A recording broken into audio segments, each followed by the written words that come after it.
My name is Roopa Sree Mohan, and I'm working as a software developer too in USD for past 3+ years.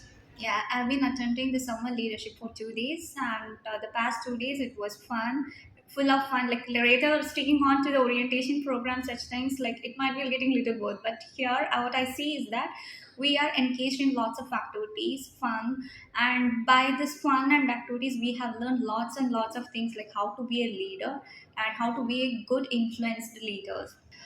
The main thing is that I have found what is a leader and what is a servant leader.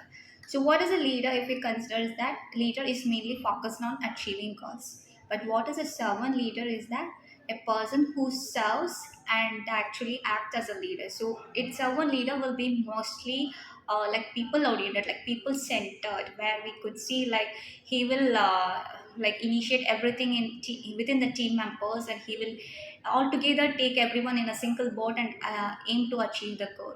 So that was a great difference, but currently we came to know what is a leader and who is a leader and who is a servant leader.